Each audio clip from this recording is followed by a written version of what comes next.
And if you haven't attended one of our workshops before, we do these every month, the second Thursday of the month at 6 p.m. We will be shifting them to noon, beginning with our May workshop. So we did a poll after last month's workshop, and noon was very popular. So we're going to shift that. So keep an eye on those future invites. If you haven't registered for next month's workshop, March, Nick, the owner of PodFest, he's actually going to be presenting on funnels to help you with your business. So that should be a pretty interesting topic. But more important for today, we have Sarah St. John, who is the host of Frugalpreneur. If you have not tuned into that podcast, highly recommend it, especially if you have a small business or you're thinking of starting one. Lots of great tips there. She's actually been with us before. She was with us in October, and she presented on PR strategies to get coverage for your podcast, which was a great session. And tonight, she is going to bring a ton of wisdom to us on how to get your podcast in the top 100 of Apple Podcasts within your niche. So I know a lot of people are going to be excited about this. So I'm going to shut my mouth and I'm going to hand it over to Sarah. Well, thanks so much for having me. I appreciate it. I'm excited for this to be my... Oh, I see Manders. Thanks for Oh, we joining know that us. name. Yep. Okay, so I'm going to hit screen share. And all right, so today I'm going to be talking about how to become a top 100 podcast in your category in Apple Podcasts. But before I get started, a little bit about me. So as he had mentioned, I am the host of Frugalpreneur, which is about building a business on a bootstrap budget. And I'm the owner of a podcast marketing agency called Podcast Marketing Agency. And I like music, concerts, dancing, podcasting, obviously, traveling, jet skiing, four-wheeling, snorkeling. And then I just threw in candlelit dinners and walks on the beach to sound like a dating profile. Because at the time, hey, it's that time of year, right? Valentine's Day is tomorrow, so right. good timing.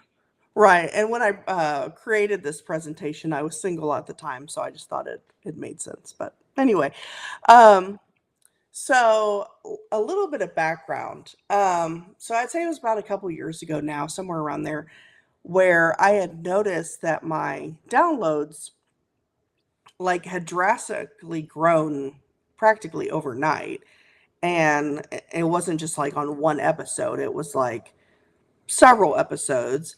And even though I'm a guest on podcasts, I hadn't been a guest on any podcast that would have made it because usually when I'm a guest on podcasts, I'll mention my podcast. And I was like, well, I wasn't on any big podcast that would warrant this. And so I reached out to some podcast friends of mine, or what I like to call pod pals. And I was telling them, I'm like, I got this big increase in downloads just all out of nowhere. Like, I wonder what's going on. And, didn't really think anything of it beyond that. Well, then I guess a couple of them kind of took it upon themselves to look into it. And one of them had texted me, and she's like, saying I was in the top 200. She said in the business section, but it was actually entrepreneurship, which is like a subsection of business. And I was like, what? And then I told another friend that, and then she saw that I was listed in essentials. And then, so basically, when I was first alerted about it, I was in the top 200, which was like 170. And then within a day or two, I was in the top 100.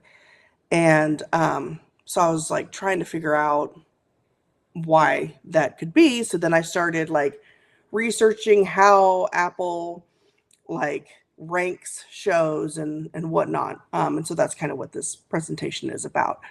So, but before we get started, here are some myths. So a lot of people think that having a whole bunch of ratings and reviews will get them in the charts. And of course, those are good things to have. We do want good ratings and reviews, but it really serves more as social proof than anything. They actually aren't factored into the algorithm that determines the rankings. But of course, it could influence it, because if people see that you have a high rating or reviews or positive reviews, they might be more inclined to listen, of course. And then also, I don't, I guess Apple is still doing the automatic downloads, but it's like they cut it off after like 5 episodes. If you haven't listened to those 5, then it stops automatically downloading, like if you follow a show. But those aren't taken into consideration either. So, like, if someone follows your show and then, like the next 5 episodes are automatically downloaded, that's not taken into account either. Okay, so then what does count? Well, that's what we're going to go over today. So, according to Apple, there are 3 main factors that help you rank in Apple Podcasts. And that's listens, follows, and completion rate. So when listeners are engaging with episodes, basically, people are actually listening to the show. That's an indicator of content popularity. And when listeners follow a show to receive new episodes, that's an indicator of their intent to listen. So, earlier I was talking about ratings and reviews not counting and that those are good social proof. But so what's actually better than Apple to rate and review your show is to ask them to follow your show, because how many followers you have actually is taken into account. And then kind of one of the biggest ones I'm going to talk about is the completion rate. So when someone starts to listen to an episode, which goes into the listens, someone just listening, that counts. But they need to get pretty far into the episode or finish the episode for it to really trigger the algorithm. And then, okay, so Apple has revealed the 3 factors that are measured when ranking podcasts. That's, again, listenership, follows, and completion rates. But what you're really wanting to know is what actually contributes to increased listenership, follows, and completion rates. And that's where I came up. I love alliteration, so I have Sarah St. John's secret sauce. So I'm going to go more into this middle one in a second, but that's releasing more episodes. You don't have to do this, but of course, obviously, the more episodes you have, the more downloads, assuming that your listeners, because a lot of times you might get a new listener and they'll just listen to the most recent episode.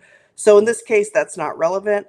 But if you have listeners who listen to all your episodes or a lot of them, this could play a factor. So if you, like, for a period of time, I was releasing like a short episode every day for a couple of weeks. So more episodes, more downloads.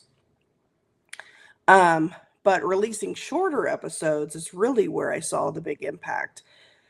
Because most of my episodes, up until this big increase in downloads, were 45 to 60 minutes in length, full-blown interview episodes. But then I started doing like these mini episodes that were like around 10 minutes, no more than 20, but probably around 10 minutes. And I noticed that the completion rate for those episodes was like, so my completion rate for the ones that were 45 to 60 minutes was maybe around like 50%, somewhere in there, maybe even 40. But the completion rate for the ones that were under 20 minutes were 70 to 90 something percent. And that's a huge thing that Apple looks at. So now I've started doing, I still do some long episodes, but I do mainly shorter episodes now. And then the third thing is submitting your podcast for promotion on Apple Podcasts, which is actually free, but there's no guaranteed placement. And looking back, I remember I did submit my podcast for consideration. But to this day, I still don't know if that happened or played a factor, because the annoying thing is they don't actually tell you when you submit it. I mean, because I had submitted months prior to when the increase in downloads happened. And to this day, I still don't know if I was featured because they don't actually tell you, which is kind of silly. But so to submit your podcast for promotion on Apple Podcasts, you will use the promotional request form.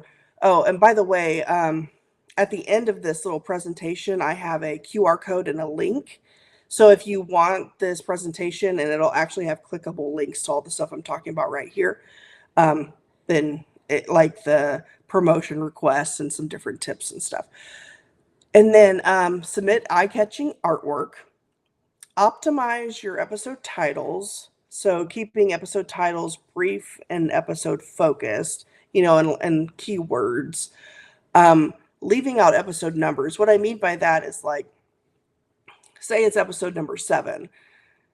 Don't put, episode 7, da da da da da, or EP7. However, including numbers in the title, like the top 7 marketing trends or something like that, those episodes actually get a lot of listens anytime you put a number in the title, just not the number saying what episode number it is. And then, of course, timing is key. So any episode that you have that's about a current event, a current holiday, or a trending topic, like right now, if you had an episode about Valentine's Day or something having to, a month ago about the election or whatever, it's always good to submit something like that as well. Let's see. And then things to keep in mind. So before submitting for consideration, your podcast needs to be active for at least 90 days. You can be featured more than once. And you can submit a new request every 6 to 8 weeks. And again, you will not be notified if you're featured. But if you see an increase in downloads, that could be a key indicator, of course. And then, like I had said here, here's some of the links. But if you go to this QR code or this link, you'll be able to get the whole slideshow, those links will actually be clickable, and that'll take you to the request form and like some of their different tips on kind of some of the things I talked about, like time of the year, when to submit, artwork, titling, all that kind of thing. So yeah, this was a very short presentation because I originally gave this presentation, it had to be within 15 minutes. And so, yeah, it's a short presentation, but hopefully will help you know what to do and what to look out for submitting to Apple Podcasts, and maybe some tips to improve episodes to get, more downloads, higher completion rates, and things like that. Hey, I don't think anyone will complain about a succinct presentation. So let me open the chat because I know we have a couple of questions. And if you do have questions for Sarah, please drop them in the chat and I will get those to her. So first question from Manders, where are you viewing the completion rate?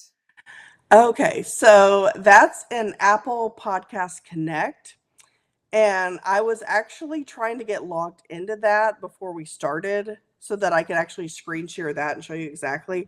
But for some reason, I can't seem to remember my password. But I do have a YouTube video on this where I actually walk through like how it looks and how I was able to kind of figure out that my completion rate played a factor into the downloads, because like the ones that had more downloads had higher completion rates and they were the short episodes. So, but yeah, if you go to download the slideshow, I'll get your email address and I can send you the link to that video. I just was hoping to walk you through it live on this, but waited till the last minute. But I do have a very detailed, like a 15-minute video kind of walking you through that process. To be fair, I was also chatting her ear off for like 15 minutes preceding this call. So I kind of ran through your prep time. Another question for you. Why is it better having episodes with no numbers in the title?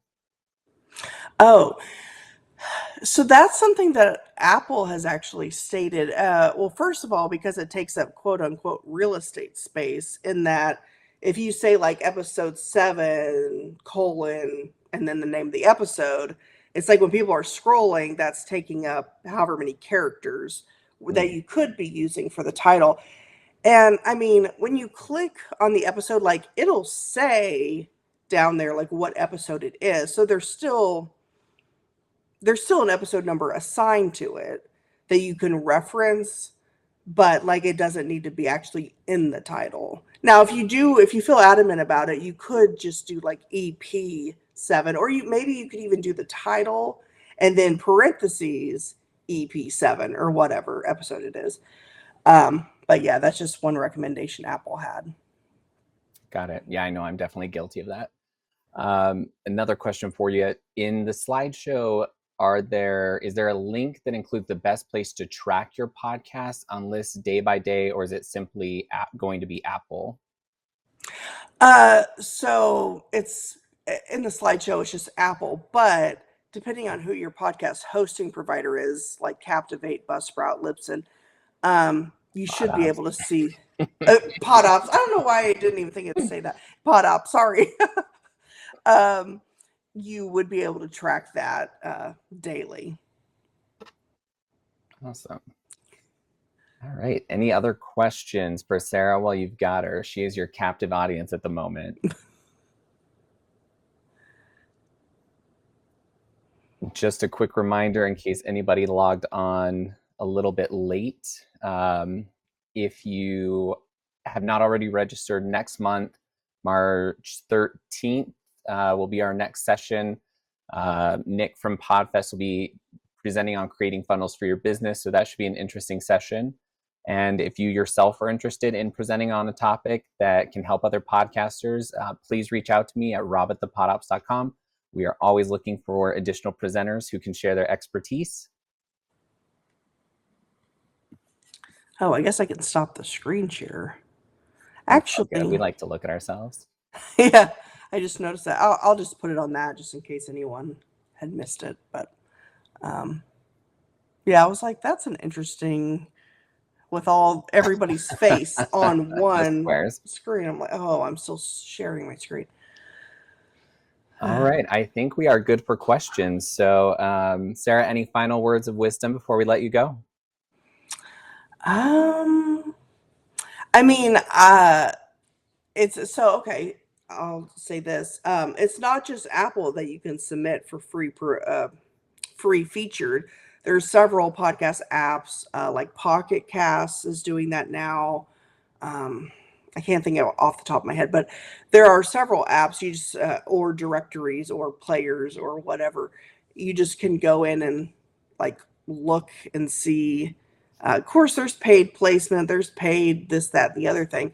But as the frugalpreneur, I like to do things as free or affordable as possible. So I mainly do the free promotion. I think Spotify actually also does. But again, there's no guarantee with any of these that you'll actually be selected. But regardless, some of these other tips should help, at least with Apple. I don't know the algorithms for any of the others, but with Apple, yeah, having like shorter episodes to have higher completion rates, things like that, definitely help.